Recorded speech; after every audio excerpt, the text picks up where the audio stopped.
Good day everyone. I hope ay nasaan man po kayo sa oras na ito ay you are all in good condition and in good health, no? Physically and even spiritually.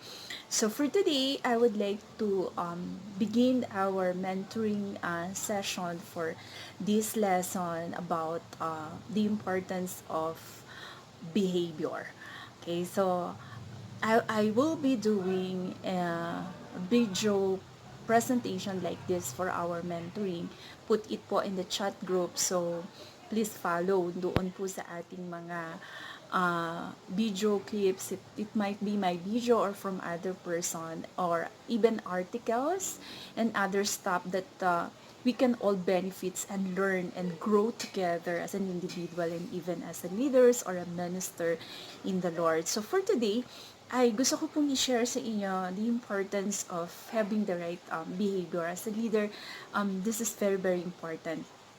Sabi po ni Reverend Sam Chan, for those of you who doesn't know him, is a world leader consultant, not just consultant ng mga ministries and churches, but even big companies around the world, even institutions, schools, and other big organizations. So this is what he said about behavior.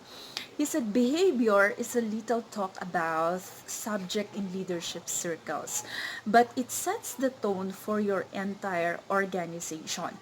How you behave during difficult times, this will actually determine, it will heavily influence how far you can go.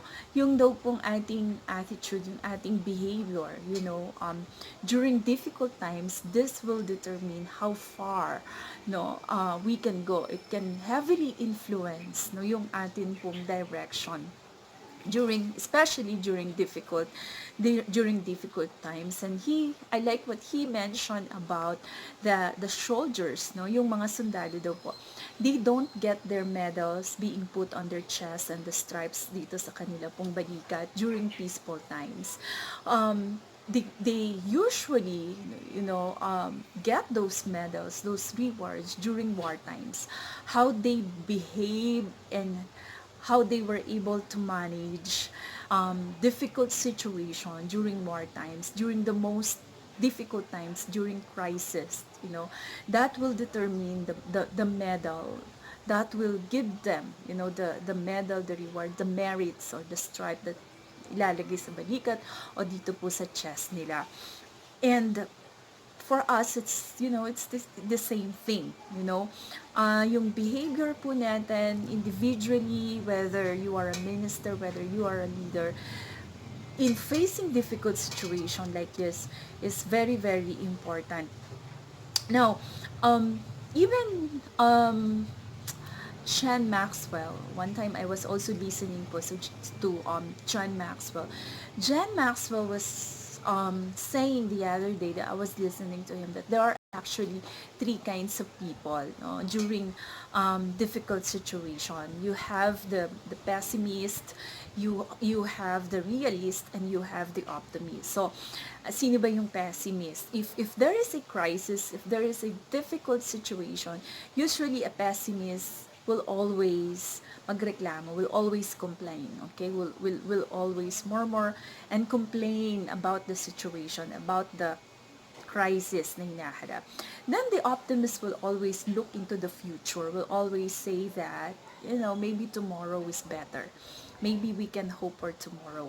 But a realist person will always say that, okay, there's a problem, there's a crisis, but what do we need to do now? What are the solutions na meron tayo? What can be done right now instead of just waiting for tomorrow to come? But right here, right now, we have this problem, we have these difficulties, we have this crisis.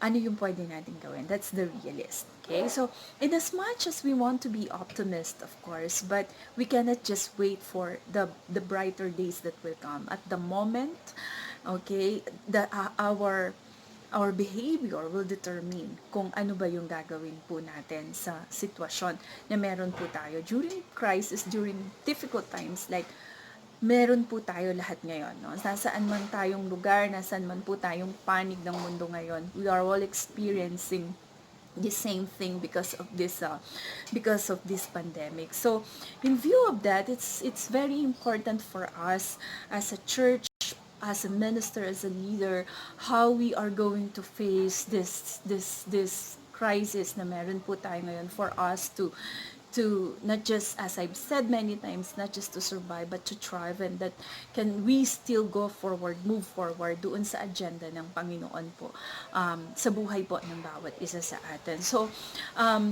that reminds me also of the Word of God in Romans chapter 5 verse 4, 5, and 6 onwards. No? Sabi doon that the suffering, no? If I will summarize those verses, yung suffering daw po, it produce endurance, and endurance produce character, and character produce hope, and hope does not put us to, hindi tayo ipapahiya, no, nung ating pong pag-asa. Meron po tayo sa Panginoon. So, mga kapatid, it's very important how we cope up with this situation that we have right now, with the new normal, with this transition that we have. Okay? So, with that, I would like also for us to widen our horizons the way we do our ministry. Kasi, ngayon nga po, may malaking pagbabago, may malaking changes na ginagawa natin. Kasi dati, very limited tayo doon sa four walls ng ating pong church. We do all the activities inside the buildings, but now we have to get out of that comfort zone, and we have to do it most of the time. Katulad po nito, the new normal, we have the online, we're doing FB live and everything. So yun pong transition, yung lahat pong yon ay, for us to eventually will be able to cope up, no, sa lahat ng ito, we need to go together as one. Kailangan po natin gawin ito ng tayo po ay sama-sama. Kailangan po natin gawin ito na tayo po ay merong pagtutulungan at pagkakaisa, sapagkat yung article na pinasa ko po doon sa isang chat group ng mga yung sa leaders, it's about the on-site church and the online church. So, ngayon, hindi lang yung the physical building and the people that will go there, and a lot of people, a lot of sociologists, a lot of specialist, scholar are saying na magtatagal po ito, and this will be the new normal, where you really use the internet as a platform for ministry, no longer na naka ano lang tayo doon sa four walls of our church building. But right now, of course, there are advantages and disadvantages of technologies, but as a church, as a people of God, we need to be intentional, as I've said, no, noong pong Sunday, we need to be intentional the way we reach out, we need to be intentional the way we share the gospel, we need to be intentional the way we equip, we mentor, we reach out, we disciple to the people of God na binibigay po ng Diyos sa atin, and we need to use all possible means kung paano natin ito gagawin during this pandemic. We don't know how long it will be, but even if this is over, a lot of people are saying that we cannot stop doing online ministries, kasi po hindi lamang po yung mga members po natin sa church ang nasa online. When 3 months ago, when we're doing the online, na marami po tayong mga naging kasama online, hindi yung iba po sa atin ay hindi natin sila kakilala. Some people I know, some I do not know. They are just referred by yung mga kakilala din po natin. So God put us in a situation where yung pag-abot natin, mas naging malawak po siya. Yung atin pong pag-reach out, no, hindi lamang doon sa kung sino po yung mga kakilala na natin dati o yung member ng church, but right now, it's even more yung pag-abot sa tao from different places, from different location, even from around the globe, no, around the world, naaabot po natin sila. So we cannot stop doing this, because once we stop, no, na tinigilan po natin yon, even as if we go back doon sa dati, we will lose these people, no. Sayang naman na sa pamamagitan ng ministry po natin na online ay maabot natin yung mga tao na hindi komportableng pumasok sa church, yet they need the Lord into their lives. So this is one way. So kaya nga po sa lahat ng ito, we need to go as a team. We need to go as not just the people who are part doon sa mga ginagawa po natin na online ministry, but every one of us, especially key leaders of the church, people in the church, we need to do all this together. Gusto ko lang pong i-share sa atin yung mga bagay na kailangan pa nating i-enhance, kailangan pa nating gawin doon po sa mga online services na ginagawa din po natin during Sunday at doon po sa mga for example, this one, yung mga mentoring po natin.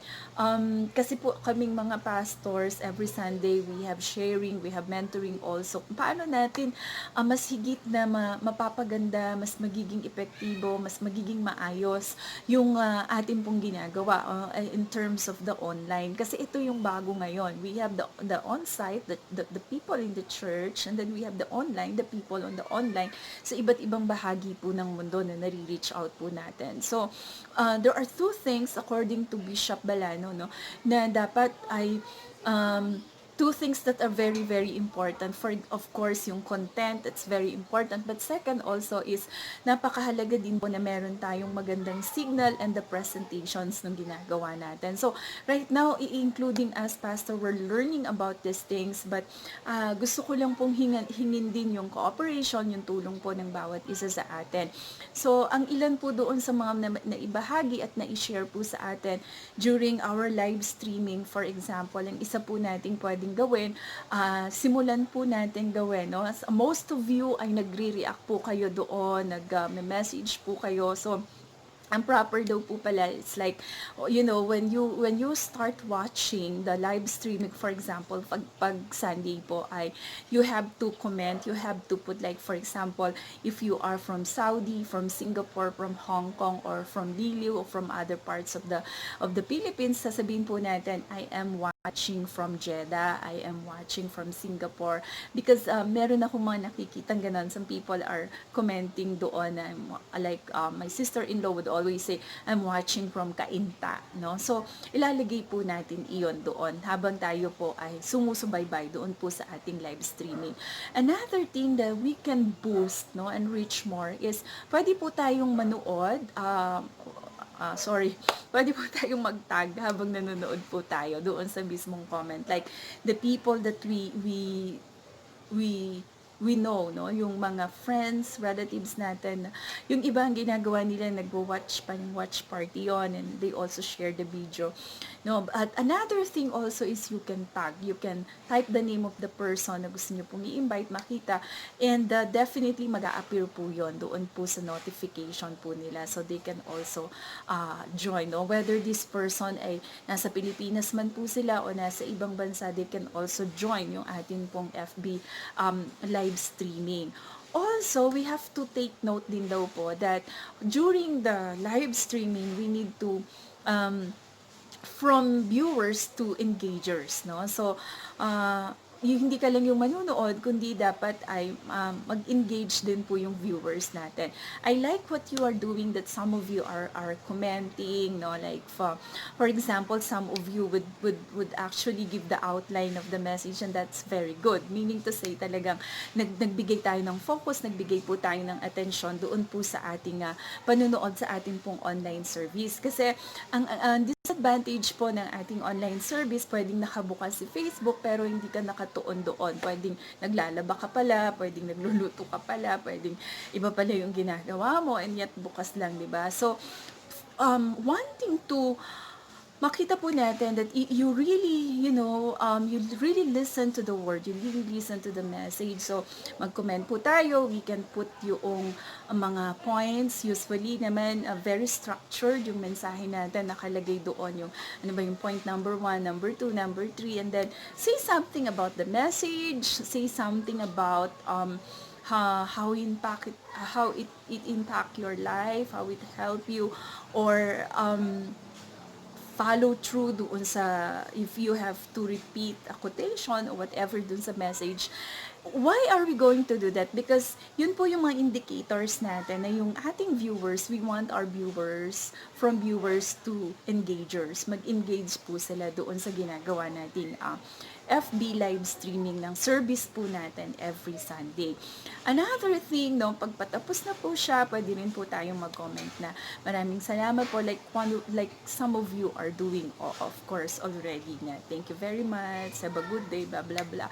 So, yun po yung mga ginagawa natin. This will help us boost, no, yung ministry po natin online. Because, I'm telling you, no, tuloy-tuloy na po ito. There's no way, sabi ko nga, of going back last Sunday during our meeting. There's no way of going back. And we are planning of putting actually ng mabilis po na internet doon sa church na mas maganda yung reception ng ating connection kasi right now we're doing yung PLDT, you call that, yung pong niloloadan. So far, okay naman siya, but sometimes, the signal is not that good. So, yung connection minsan napuputol, nawawala siya. So, let us all pray for this, mga kapatid, that the Lord, una po, that the Lord will also help us to magtayo si Lord talaga po ng mga tao that will also help us doing these things online, because me personally, I'm not into technology and techie, but I hope that we will have this, soon, this kind of ministry people who will be skilled to help us here, and that the Lord will provide also for the necessary equipment and gadget that we need. Because right now, what we are using po is it's just cell phone, no, in the church. So, the Lord will provide also for all the necessary equipment that we need, so we can further furnish yung ginagawa po nating ministry online ngayon. So, yun po. And ang advantage po nito, actually, yung online services natin, ay those people, as I've said, whom nahihiya kayong i-invite personally, or you think they are not capable, they are not comfortable of going to the church, they can always be part, part of the ministry, part of the family, part of the church as the online church people. So, yun po yung isang bagay. And we're still learning a lot from this. And sabi ko nga po, behavior is very important in this, no? How we adjust. Transition is not always easy, no? Ang daming hassle minsan, daming mga kailangang ayusin, gawin, but if we are together in this, if we are flexible enough, willing enough to learn and pursue this, because God opened this door to us right now. In fact, wala tayong choice kundi talagang go through it, because we cannot stop doing ministry. We have to use every platform to strengthen the ministry the Lord has entrusted to us in preaching the gospel, reaching out to the soul, establishing yung relationship po natin sa Panginoon. So, that's it. And thank you very much for watching this video. And you can also, let's make this let's make po the chat group interactive. You can put your comments, your suggestions, your ideas here, but we will use the group purposefully, no? Doon lang po doon sa ating pong mga mentoring. Other things like announcement and everything ay sa ibang po natin siya ipopost. But here, our intention is for all of us, each one, no, magkatulungan po tayo wherever you are. We can be a help to one another to build ourselves strong in the Lord every day po ng ating pakikibaka sa mundong ito that is full of uncertain. But one thing is certain, na ang Diyos ay patuloy po tayong sasamahan sa gitna po ng crisis na ito. And let us pray that the Lord will continue to mold us to be more like in the image of His Son Jesus as we pass through this crisis and difficulties. God bless everyone and keep safe po.